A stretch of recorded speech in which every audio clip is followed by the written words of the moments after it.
એટલે એને સાપ કરે ને સાપ પછી લીમડો પણ મીઠો લાગે છે અને સંસારનો સાપ ભરડી ગયો છે એટલે એને કડવાશ બધી લાગી અને સાકર છે એ કડવી લાગે અને કડવો લીમડો એને મીઠો લાગ્યો પણ હરિના નામ સિવાય કોઈ જગતમાં પદાર્થ મીઠો નથી ઓ કૃષ્ણ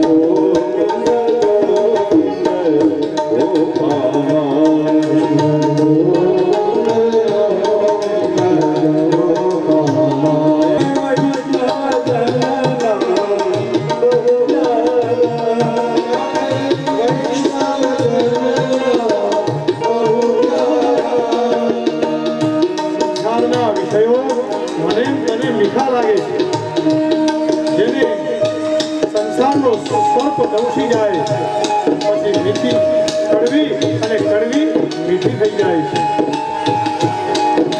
એટલે ગુરુજીએ કીધું કે આ દૈત્યોના કુળમાં આ ચંદન જેવો છોકરો કોણ થયો તો કે પ્રહલાદ કૃષ્ણ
સાંભળ્યું તો ગુરુજીને બોલાવ્યા આવો આ કોણ આ બધું ભણાવે છે નવદા ભક્તિ આપને કેટલી વાર કહ્યું કે આને શુક્રની નીતિ ભણાવો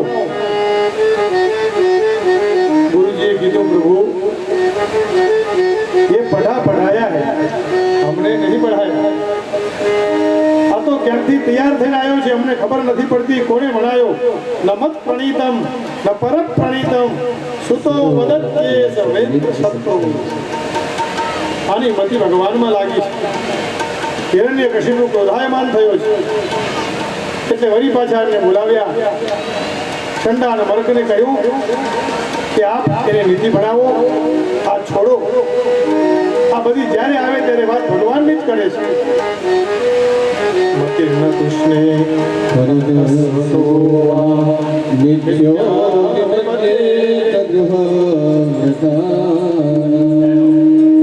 બહુ સમજાવ્યા પ્રહલાદજીને. પ્રહલાદ પરમ ભાગવત છે, માન્યા નહીં. નારાયણ નામની ભક્તિનો ભયંકર રોગ લાગ્યો છે. આવું કહીને ક્રોધ આવ્યો રાજાને. હિરણ્યકશિપુ કહ્યું, મોટા મોટા હાથીઓ લાવો, એના નિત્યાને કૂચડો, પર્વતથી નીચે નાખો. જેટલા કષ્ટ પહોંચાડાય એટલા કષ્ટ આપો. આ તો બહુ નાનું બાળક છે.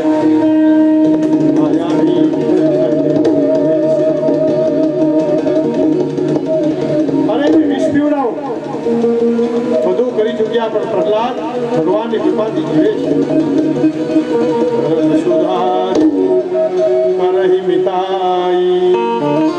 અને ભગવત કૃપા થાય ત્યારે ઝેર પણ અમૃત બની જાય છે. ગોમદ સિંધુ અનલ શીતળાય.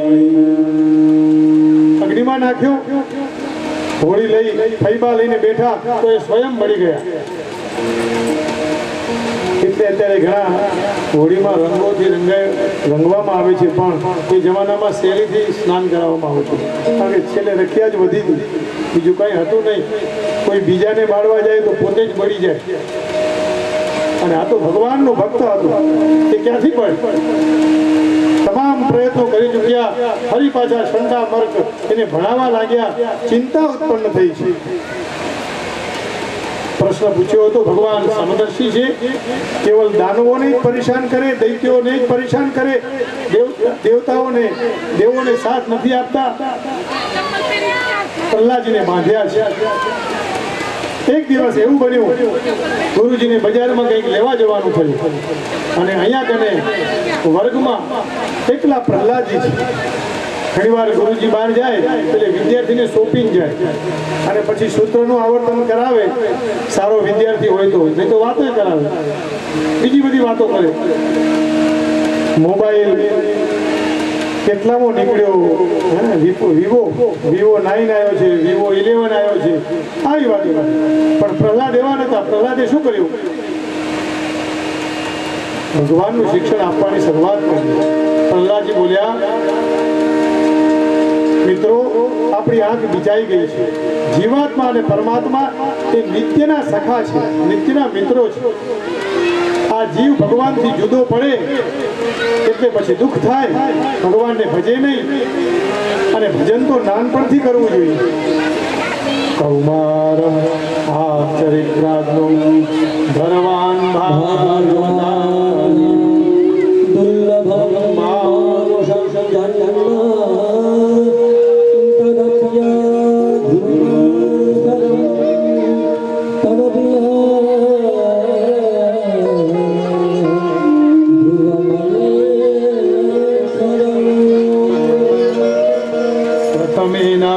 વિદ્યા દ્વિતીયેનાર્જિતમ ધનમ તૃતીયેનાર્જિતમ પુણ્યમ ચતુર્થે કિમ કરિષ્યતિ. અને બચપણમાં ભગવાનનું નામ લઈ આ જીવનને કૃતાર્થ કરવું જોઈએ. અને વિદ્યાનો અર્થ જાણવું, એવો અર્થ કોને જાણવાના? તો કે ભગવાનને જાણવાના. નાનપણથી ભગવાનનું ભજન કરો. થોડી વારમાં જ હવે કથાને વિરામ આપી થોડો સહકાર આપજો બાપા, શાંતિ રાખજો. એક વિદ્યાર્થી બોલ્યો, પ્રહલાદ, તું આટલી નાની ઉંમરમાં આ બધું ક્યાંથી શીખી લાવ્યો? એટલે ફરી પ્રહલાદે વાત કરી કે આ તો ભગવત કૃપા છે. અરે આ ભગવાનને ભજવાનું કામ છોકરાઓનું નહીં, વૃદ્ધો થાય એનું કામ છે. જ્યારે આપણી ઘરમાં જરૂર ન હોય ત્યારે સમજી લેવાનું કે મંદિર જ આપણા માટે યોગ્ય છે. પણ અહીંયા કીધું, રાજન સુખમય ઇન્દ્રિય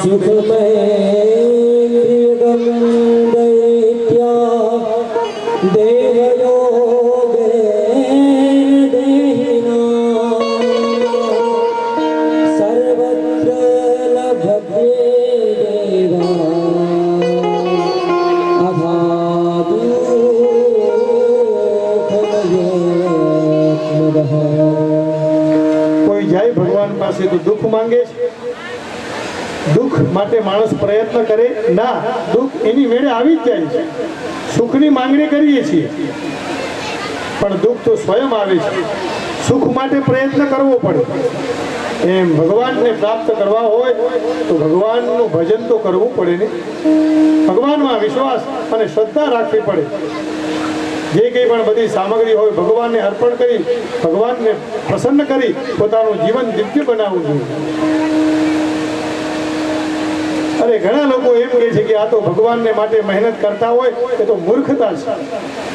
અરે ક્યારેક અનુભવી તો જુઓ, આ કનૈયાની કૃપા જ્યારે થાય ને ત્યારે મન પ્રસન્ન અને આનંદનો અનુભવ કરતું હોય છે. એક વખત વિદેશમાં રાધા કૃષ્ણ નામનું મંદિર, નોર્વો, હું અને મોટા ભાઈ બંને, ત્યારે હું અને બંને એકલા હતા અને રોજ કૃષ્ણની સામે બેઠા બેઠા શાસ્ત્રની ચર્ચા કરીએ. એમને સાંજે જમવાની ટેવ નહીં અને મારે સાંજે જમવાની ટેવ, પણ બનાવે કોણ?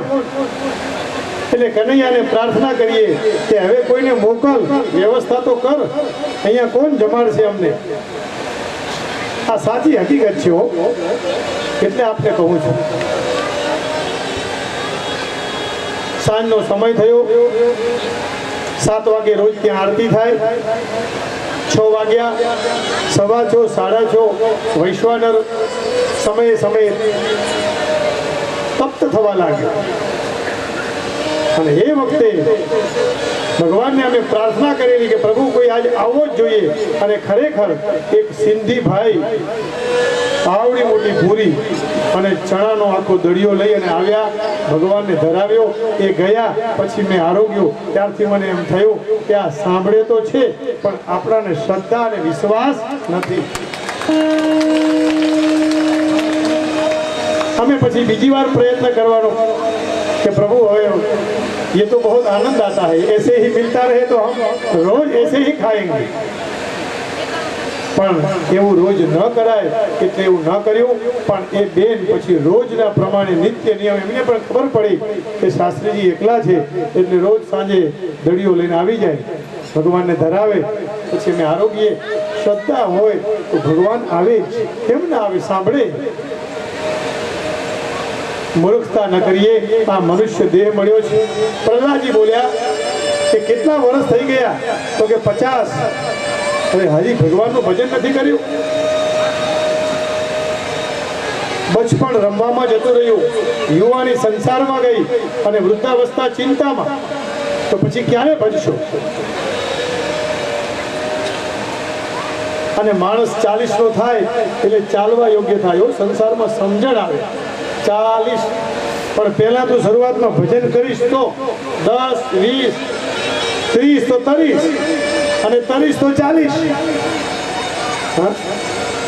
આ આંકડાઓ પણ આપણને સૂચવી જાય, સમજાવી જાય કે ભગવાનના સિવાય બીજી કોઈ ઉપલબ્ધિ નથી. ભગવાન મળે એટલે બધું મળી જાય, આવું શિક્ષણ આપતા હતા.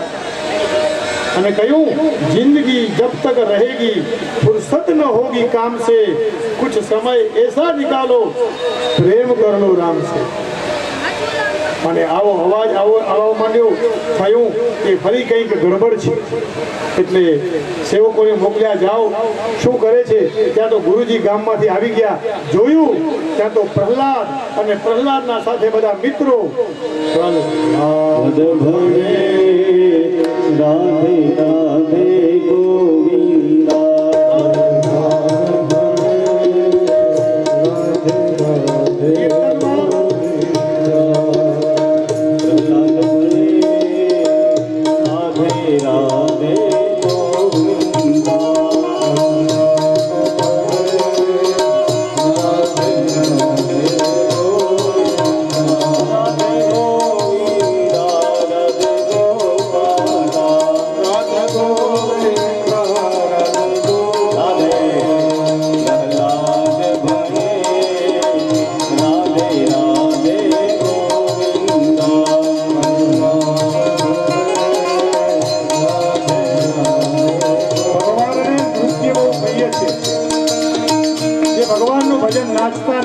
करे एना ऊपर ईश्वर जल्दी प्रसन्न थाय. आइए भगवान के साथ नृत्य करते हुए भजन को कीजिए. राधे राधे गोविंदा, राधे राधे गोविंदा, राधे राधे गोविंदा,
અને આપણને ચમકારો થાય ને એમ સેવક બોલાવા ગયા કે ગુરુજી કેમ ના આવ્યા, પણ જેવો સેવકે સ્પર્શ કર્યો એવા તો સેવકના મોઢામાંથી નીકળ્યો પ્રહલાદ ભણે રાધે રાધે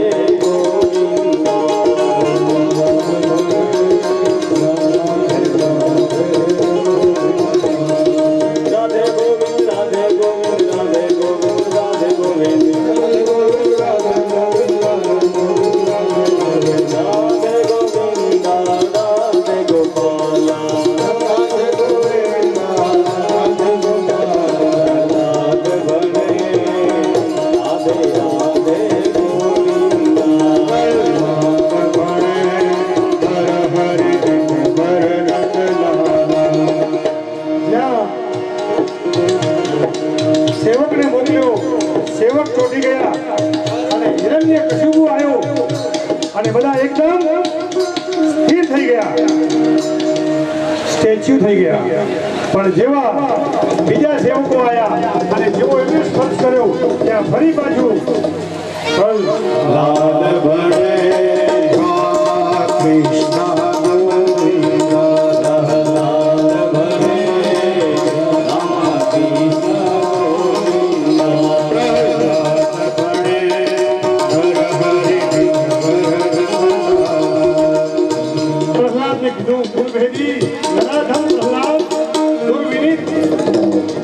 તારા પિતાનો તું માનતો નથી.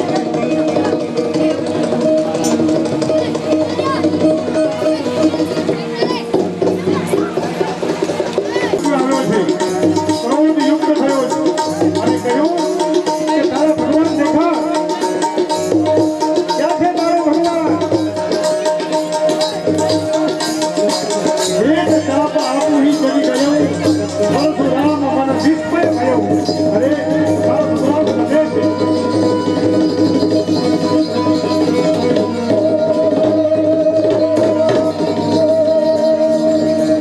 તારા ભગવાનને હું તને દેખાડું આવું, જો જે તને કહા ગણ કરી જનની કરી ચૈતન્ય. અરે કે તો જનને ચૈતન્ય કરે, ચૈતન્યને જળ કરનાર આ મારો ભગવાન કવઈ બલમ બલિરામ પરેશા બળવાનોનો પણ બળવાન છે. અતિ ક્રોધ આવ્યો છે અને કહ્યું જો તારો ભગવાન હોય તો તમારી અંદર વાત કરો. ગડગડાનો ગમન ફાટો ચરચરાનો અને દીકસો નર નાર કો રૂપ અતિ ભયાનક હે. ગડડ ગડગડાવે દસન દીપ લપ લપાવે ચિતવત સરોજ માનો અંગ જાત કાનો. અને ત્યાં તો ભગવાન નરસિંહ મહારાજ પ્રગટ્યા છે. કહ્યું બોલ દિવસ છે તો કે ના પ્રભુ, રાત છે તો કે ના, ઉપર તો કે ના, નીચે તો કે ના. અરે આ 12 મહિનાનો એક મહિનો છે તો કે ના, તારા માટે અધિક મહિનો વધારાનો. અને એમાં જન્મ લઈ ભગવાન આવ્યા, એનો ઉદ્ધાર કર્યો, મોક્ષ આપ્યો પ્રહલાદને. ભગવાને પછી પોતાના ખોળામાં બેસાડી અને એનું મંગલ કર્યું છે. બોલો શ્રી નરસિંહ ભગવાન જય. કૃષ્ણ કનૈયા. દર્શન કર્યા. બહુ સમય ન લેતા આપણી વચ્ચે ઉપસ્થિત આમંત્રિત મહેમાનો પોતાનો કિંમતી સમય કાઢી અને ઔદિત્ય બ્રહ્મ સમાજ વાગડ 3 પરગણા 424 એ કથા શ્રવણ કરવા માટે અત્રે પધારેલા છે. તો બહુ સમય ન લઉં તો પ્રથમ માનન્ય આપણા લાકડિયાના નિવાસી અને પૂર્વ શ્રી નાણાપ્રધાન શ્રી બાબુભાઈ મેઘજી શાહને નમ્ર વિનંતી કરીશ કે વ્યાસપીઠની બાજુમાં પધારી અને અમારું ફૂલ નહીં તો ફૂલની પાંખડી સ્વાગત ભેટ સ્વીકારે. એમની સાથે જાગુબેન પણ છે, તો જાગુબેનને પણ નમ્ર વિનંતી જરા વ્યાસપીઠની બાજુમાં પધારે. અને હું જે મહેમાનોના નામ લઉં ક્રમે ક્રમે આવતા આવે. તમારો સમય થોડો વધારે લેવાઈ ગયો છે તો અમને માફ કરશો. હવે બાબુભાઈનું સન્માન કરવા માટે હું પોતે ભચાઉ નિવાસી જોશી રમેશચંદ્ર કિશોરલાલ અત્રે પધારીશ અને જાગોબેનનો સ્વાગત કરવા માટે નીતાબેન પંડ્યા અને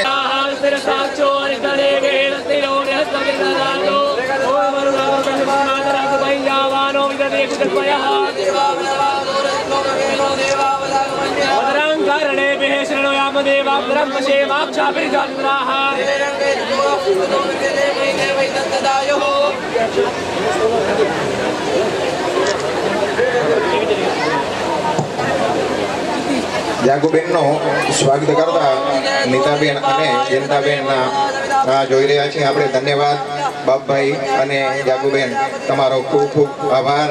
તમે તમારો કિંમતી સમય કાઢી અને અમને આશીર્વચનો આપવા પધાર્યા છો. એમની સાથે પધારેલા શ્રી બાબુભાઈ સોરઠિયા શેણાઈવાળા, એમનું સ્વાગત કરવા માટે ઘરાણાના આપણા બાબુભાઈ નાણાવટીને નમ્ર વિનંતી કરીશ કે બાબુભાઈ સોરઠિયાનો છે. ધન્યવાદ. અને પોતાનો ખૂબ જ કિંમતી સમય આપી અને ભચાઉના નિવાસી, જો કે આમ તો અમારે ભાણેજ થાય, પરંતુ શ્રી અશોકભાઈ શાસ્ત્રીજી, હું એક 1990માં રંગપર મધ્યે મેં એમને ત્યાં ભાગવત કથા કરેલી અને અત્યારે ખૂબ માં ભગવતીની દયા છે તો તમારો કિંમતી સમય તમે ફાળવી અમારા ઉપર ખૂબ આભાર વ્યક્ત કર્યો છે. ધન્યવાદ. એવા જ આપણા મસુરિયા વજેરામભાઈને નમ્ર વિનંતી, સ્ટેજની બાજુમાં પધારે, વ્યાસાસનની બાજુમાં પધારે, અમારું સ્વાગત લેવા માટે. અને વ્યાસાસન ઉપર એટલે કે જ્યારે આપણે પગે લાગીએ ત્યારે 5, 10, 15, 25, 50 રૂપિયા જે કાંઈ મૂકીએ એ આપણા વાંચનાર જે શાસ્ત્રી છે અથવા તો ઉપાચાર્ય છે એ કોઈ લઈને ગૌ માતા રાષ્ટ્રમાતા થાય, ગુજરાતના તમામ ગૌચરણો ખુલ્લા થાય અને ગુજરાત ગૌવંત્યા મુક્ત બને. આમાં અમે કોઈનું દાન પણ નથી લેતા, કોઈનું પાણી બી નથી પીતા. અમે અમારું પોતે જાતે પાણી ભેગું લઈ આવીએ છીએ. એટલે જે કાંઈ પૂજા કરવી હોય કે જે કાંઈ કરવું હોય અમે ગૌ માતા ભેગા જ છે, અમારી સાયકલની ભેગા. એમને હાર પહેરાવો અને એમની પૂજા કરો. જય ગૌ માતા. વાહ વાહ, ખૂબ ધન્યવાદ. જો આપણો ભાઈ હોય, આપણો હિન્દુ હોય તો આવો હોવો જોઈએ કે અમે ગાયો માટે નીકળ્યા છીએ, અમે પાણી સામે કર્યું. જ્યારે આપણે ત્યાં કોઈ આવે તો આપણે પાણી સામે કરીએ ને કે પાણી પીઓ, એમણે પાણી પણ આપણું પીધું નહીં. ધન્યવાદ છે આ લોકોને. માં ભગવતી ગાયત્રી અને માં આપણી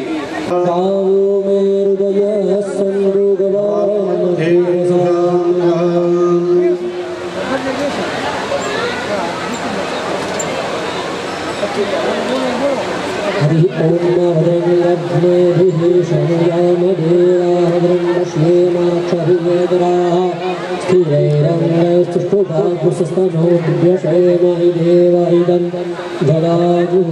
हरिः ओम सुचक्षा अहमक्षुभ्यां भूयासद्भूसुवचामुखेन सुषुप्तनाभ्या भूयाशम्भा.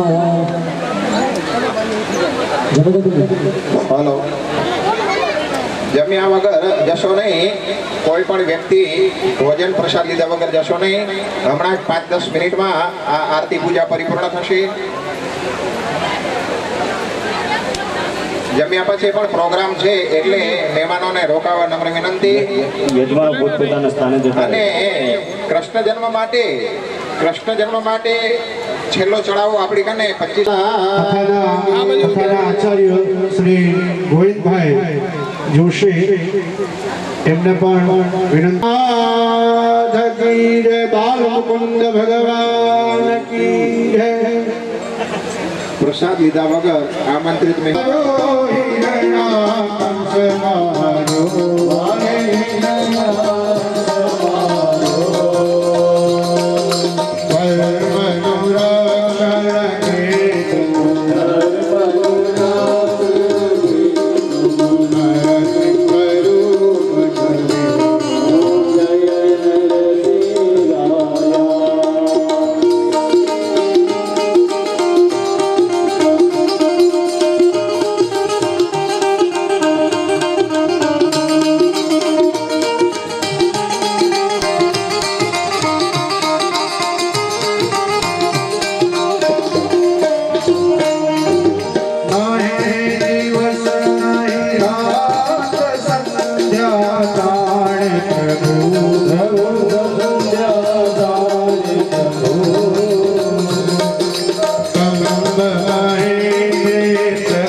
પ્રહલાદ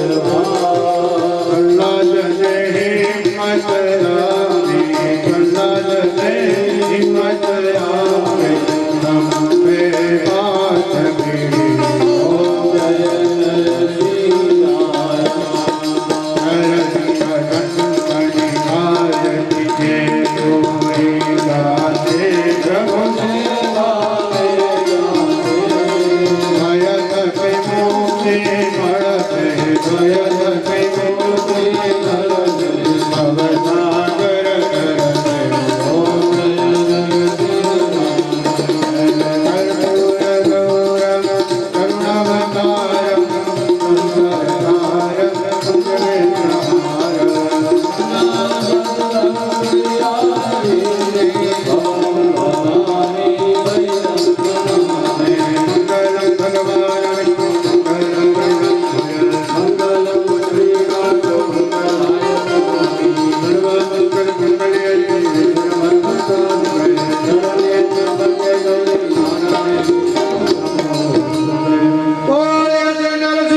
मम वा चमिमां प्रसुप्ताम् सञ्जीवय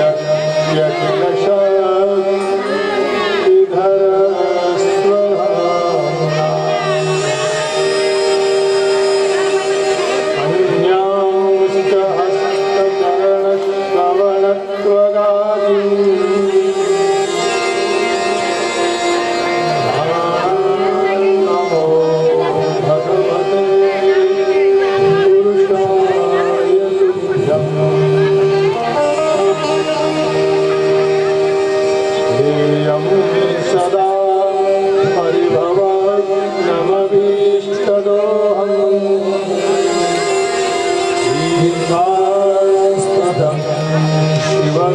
शिवविरञ्जिनुतं शरण्यम् यातिहं प्रतपालभवाब्धिपोतम्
पदपञ्जरान्ते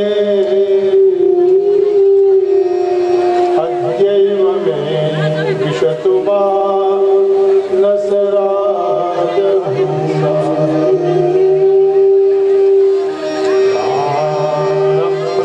प्राणप्रयाणसमये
कंठश्च वेदयजुषं गुरुशान्तिलालम्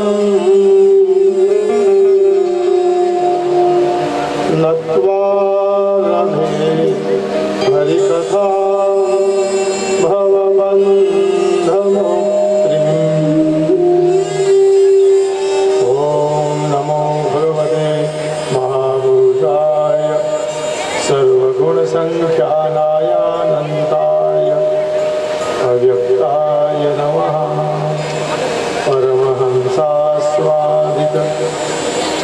कमलचिन्मकरन्दाय भक्तजनमानसनिवासाय श्रीरसस्वरूपरसे सरसराजाय नमः।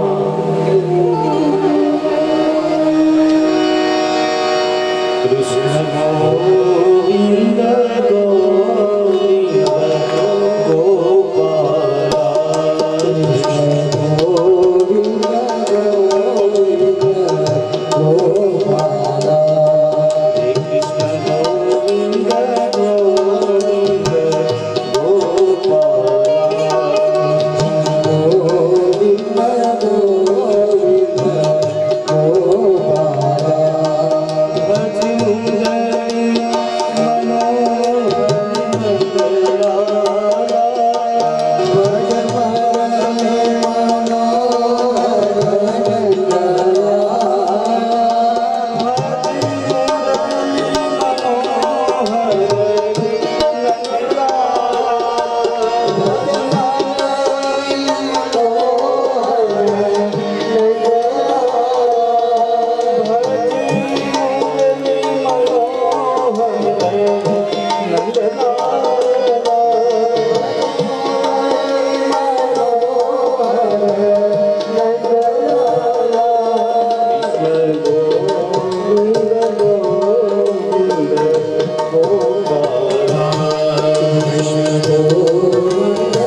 દિવસ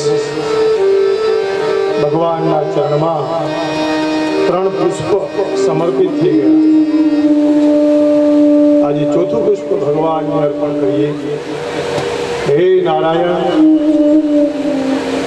આ શરીર રૂપી પુષ્પ પણ અમે તારા ચરણમાં નતમસ્તક થઈને અર્પણ કરીએ.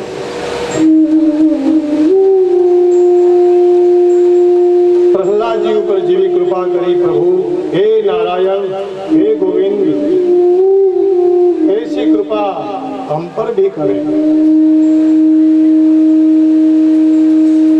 મનુષ્યના જીવનમાં મનુષ્ય પાસે બધું જ હોય, પણ કૃપા ન હોય, અનુગ્રહ ન હોય તો જીવનમાં અધુરાશ લાગે.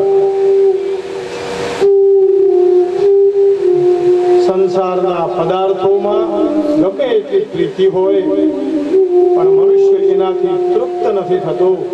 કેવલ હરિનામ જ તૃપ્ત થાય છે.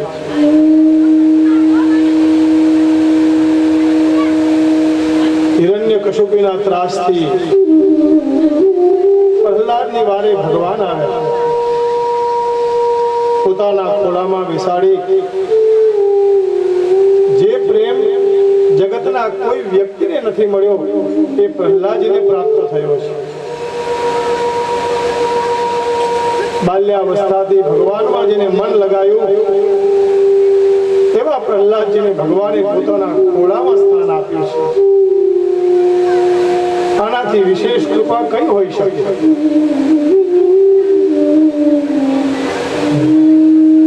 અને જે ભગવાનના ખોળામાં માથું મૂકવાથી શીતળતા પ્રાપ્ત થાય અને પછી જીવન ધન્ય બને.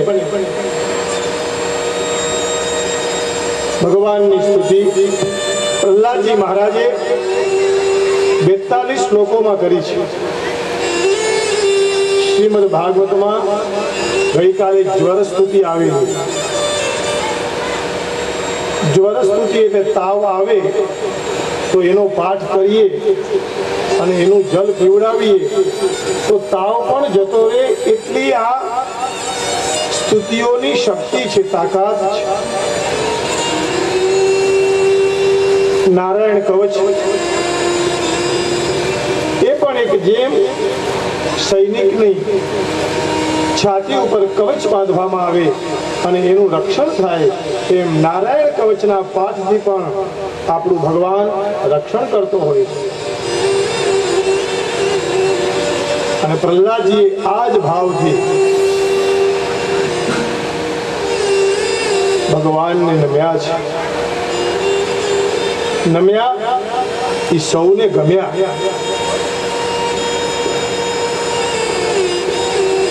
અનન્ય કૃપા પ્રહલાદજીને પ્રાપ્ત થઈ. એટલે ભગવાનની સ્તુતિનો પ્રારંભ કર્યો. હે નારાયણ, હું તો દાનવ છું, દૈત્ય છું, અને મારા ઉપર આટલી અનન્ય કૃપા.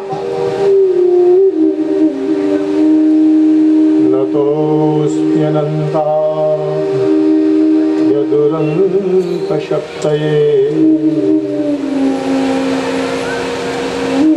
ચિત્રવીર્યાય પવિત્રકર્માય વિશ્વાસ્ય સર્ગસ્તુતિ સંયમાતુણે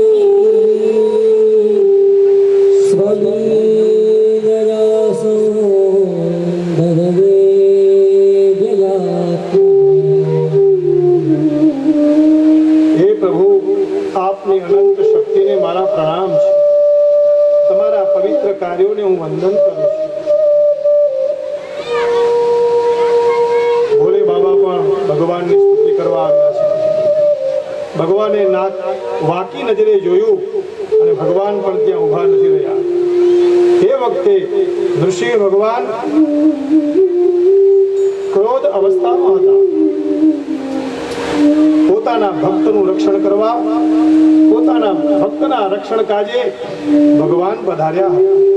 પણ એક દુષ્ટ અને એને દૂર કરવા ભગવાન એ સમયે ક્રોધની મુદ્રામાં મનુઓ આવીને કહ્યું, પ્રભુ મનવો વયમ તવ નિર્દેશકારિણઃ. કહે છે નારાયણ, આપ જેમ કહો એમ અમે આપના રસ્તે ચાલવા વાળા અમે આપને વંદન કરીએ છીએ. પ્રદેશા વયમ તે પરેશાપી સૃષ્ટા. ગંધર્વોએ કહ્યું, વયમ વિભો તે નટનાટ્ય ગાયકાહ. કહો આપ શાંત થાઓ. દેવતાઓએ પણ મસ્તક નમાવ્યું છે. ભગવાન ક્રોધ અવસ્થામાં જ છે, શાંત મુદ્રામાં હજી નથી આવ્યા. દેવતાઓએ લક્ષ્મીજીને વિનંતી કરી કે તમે જાઓ તો નારાયણ શાંત થાય.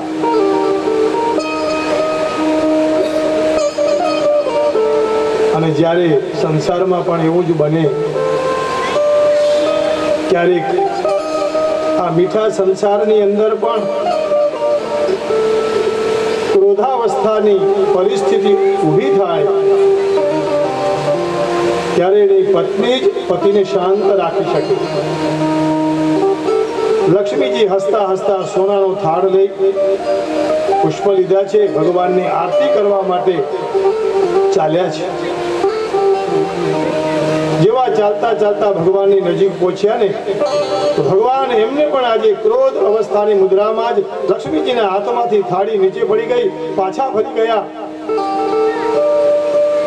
પ્રહલાદ સમજી ગયા છે. પૂર્વત્વાત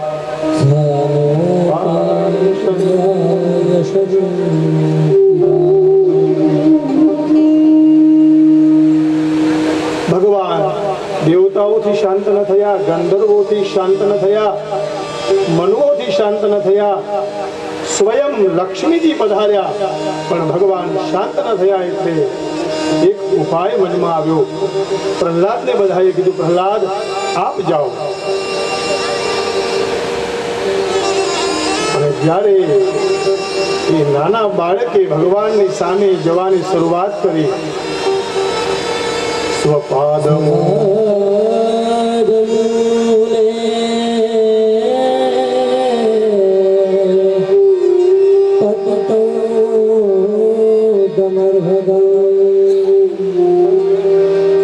એ પછી પ્રભુના ચરણમાં પ્રહલાદજી પડ્યા છે. જેમ એક ગાય પોતાના વાછડાને પ્રેમ કરે એમ પ્રહલાદજીને નૃસિંહ ભગવાન પ્રેમ કરી રહ્યા છે, ખોડામાં બેસાડ્યા છે, ખૂબ વાલ કરે છે. ત્યારે ભગવાન કહે છે, પ્રહલાદ મને ક્ષમા કર. એક ભક્ત ભગવાનની પાસે ક્ષમા માંગે, આ તો કેવું ભક્ત અને ભગવાનનું મિલન છે. મારો અપરાધ થયો, મારે જ્યારે આવવાનું હતું ત્યારે હું આવ્યો નહીં, મેં આવવામાં વિલંબ કરી. હે પ્રહલાદ, દ્વાદશ ભાગવતમાં પણ આપ એક છો, મને ક્ષમા કરો.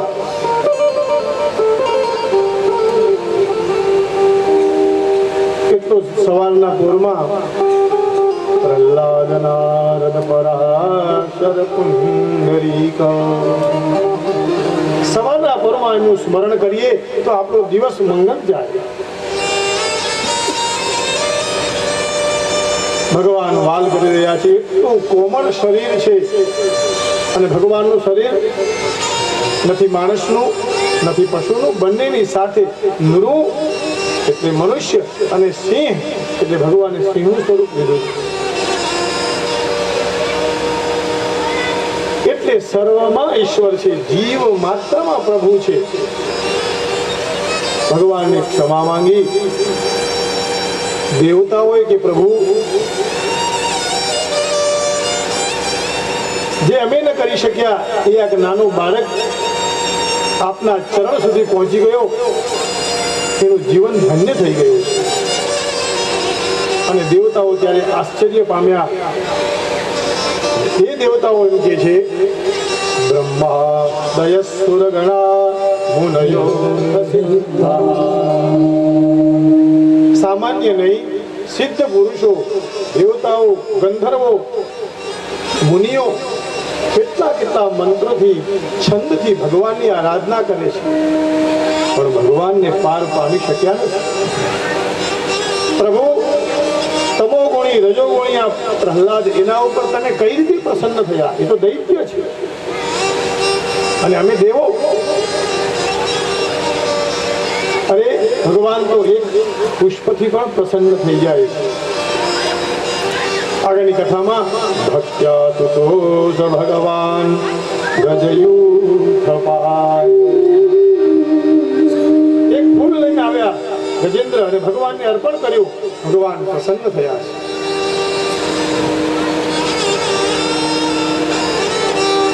અને ભગવાનની પાસે આપણે ગમે રીતે જઈએ તો ભગવાન તો સ્વીકારે છે. દર્પણની સામે ઊભા રહીએ તો આપણે દેખાઈએ, અને દર્પણમાં પછી સામે જોઈને તિલક કરીએ તો એ દર્પણમાં પાછું તિલક પણ દેખાવા લાગે. હવે એ દર્પણ આપણને જો દેખાય, દર્પણ આપણને દેખે છે, આપણે દર્પણને જોઈને આપણને જોઈએ તો પ્રભુના દર્શન પણ થાય. તિલક જો દર્પણ દ્વારા જોઈ શકતા હોઈએ, બિંબ અને પ્રતિબિંબની વાત કરે છે. બિંબ એટલે આપણા શરીરનું કપાળ ગણીએ, એની સામે પ્રતિબિંબ પડે એટલે દર્પણમાં જોઈએ તો આ બિંબ છે એ પ્રતિબિંબ સામે આપે. ભગવાનમય પ્રહલાદ થયા છે. એટલે એ જ પ્રકારે જીવ પ્રતિબિંબ અને પરમાત્મા બિંબ છે. બહુ સરળ ભાષાથી સમજીએ કે ભગવાન આ ઈશ્વર એ બિંબ છે અને જીવ એ પ્રતિબિંબ છે. જેમ તિલક દેખાય એમ પ્રહલાદને ભગવાન દેખાય, સાક્ષાત ભગવાનના દર્શન થયા. અરે જે લક્ષ્મીજી ઉપર કૃપા નથી થઈ એ કૃપા પ્રહલાદજી ઉપર થઈ.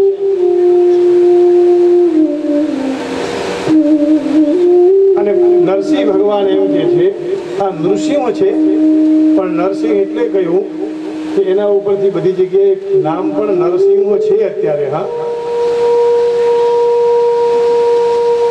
ભગવાને કહ્યું બેટા પ્રહલાદ, તને ડર નથી લાગતો મારો? આવા સિંહનું ભયંકર રૂપ જોઈ ડરતો નથી બેટા?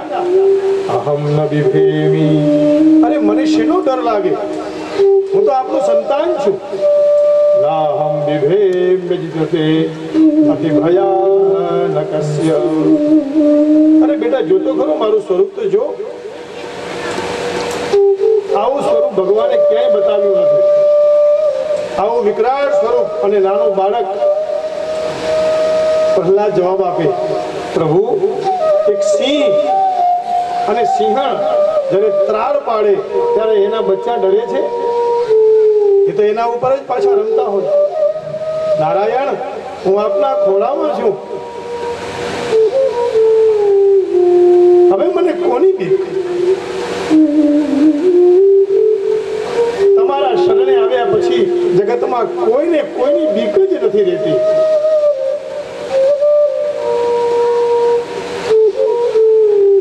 એટલે ભગવાનને ભયથી નહીં, ભગવાનને ભાવથી ભજવા. નમૃન્મયે વિદ્યતે દેવો ન પાષાણે ન ચકાષ્ઠે. માટી, અને એ માટીમાંથી ભગવાનને બનાવીએ એમાં દેવતા નથી. કોઈ બીજી તાંબાની, ચાંદીની અથવા અન્ય ધાતુની મૂર્તિ બનાવીએ એમાં ઈશ્વર નથી. તો શેમાં ઈશ્વર છે? ભાવે વિદ્યતે દેવો તસ્માત ભાવો હિ કારણમ. અરે ભગવાન ભાવમાં છે. ભાવના, જ્યાં સુધી ભાવ ન થાય ત્યાં સુધી ભગવાન પ્રગટતા નથી. નવલભાઈએ તે દિવસે કથામાં કહેલું કે વેપારી પોતાની વસ્તુ ઉપર ભાવ લખે છે અને બજારમાં જ્યારે ભાવ વધે વસ્તુ તો એની એ જ છે પણ ભાવ વધે તો એ વ્યાપારી તરી જાય છે. ભાવનું મહત્વ છે, વસ્તુનું મહત્વ નથી. બાલાજીમાં જઈએ અને ભગવાનને સોનાનો હાર ચડાવીએ તો ભગવાન રાજી થશે જ. સત્કર્મમાં વપરાય છે અને આપણો અધિકાર નથી કે ત્યાં મૂક્યા પછી એક શું થાય છે, ક્યાં જાય છે. પણ આપણે દર્શન કરવા વિના આ બધી ચર્ચામાં જઈએ એટલે પછી આપણું ભજન છૂટી જાય છે. હજારો માણસોને ત્યાં ભોજનની વ્યવસ્થા, સોનાનો હાર અર્પણ કરીએ પણ ત્યાં જઈને વાળ અર્પણ નથી કરી શકતા. ત્યાગનું મહત્વ ત્યાં બતાવ્યું. એટલે ભાવ એ જ મુખ્ય છે, વસ્તુનો ભાવ નથી, ભાવ ભાવનો છે.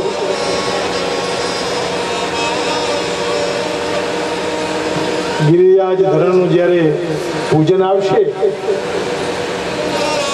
ત્યારે તો આપણે ભગવાનની કથાઓ એ વખતે વર્ણવીશું, પણ વૈષ્ણવોની વાર્તાઓ છે એમાં એક વાર્તા આવે છે. કુંભનદાસ નામના પરમ વૈષ્ણવ ભગવાનની સેવા કરે અને લાલાની સેવા છે ને એ કોને ન ગમે. જેમ બાળકને આપણે સેવા કરીએ એ ભાવથી લાલજી મહારાજની સેવા કરવાની. પણ એમની પાસે એટલી ધન સંપત્તિ નહીં. હવે અમુક વસ્તુ કરવામાં થોડી ધનની જરૂર પણ પડે. ભગવાન એમ કહે છે કે નહીં, હું તો ભાવથી પ્રસન્ન થઈ જાઉં. ભાવ જોઈએ. ઘણા બધા મિષ્ટાન ધરાવીએ પણ ભાવ ન હોય તો આપણે કહીએ ને કોઈને ત્યાં જઈએ એટલે કે ભાઈ રોટલો ને શાક બનાવજો, મજા આવશે. અને મને કહેતા આનંદ થાય છે કે 500 માણસ તો સાંજે જમતા હશે. 500 જેટલા માણસોને રોટલી આ બધું બનાવીને ખવડાવવું એ ભાવ હોય તો જ થાય. હા, ભાવ વગર થતું નથી. આપણા ઘરે કોઈક મહેમાન આવે અને થાકી ગયા હોય, સુવાનો ટાઈમ થયો હોય, પછી આપણે શું કરીએ? ફટાફટ પૂરી કરીને જમાડી દઈએ. કરીએ ને આવું કે ક્યાં 12 વાગે આવ્યા અને હવે ખાવાનું વાસણ ઉટકાઈ ગયા અને પછી એ રોટલો ક્યાંથી ફાવે એમ. એટલે રોટલા ઘરે એવી લાવજો અને ઘડીને પાછા ખવડાવે એવી. ભાવે વિદ્યતે દેવો તસ્માદ ભાવો વિકારણમ. માટે ભાવનું મહત્વ છે. કુંભનદાસ ભગવાનને રોજ નવડાવે ધોવડાવે, કપડાં પહેરાવે અને ભગવાનને વંદન કરે. દિવાળીનો સમય આવ્યો એટલે પછી અન્નકૂટ ધરાવવું પડે. પૈસા તો છે.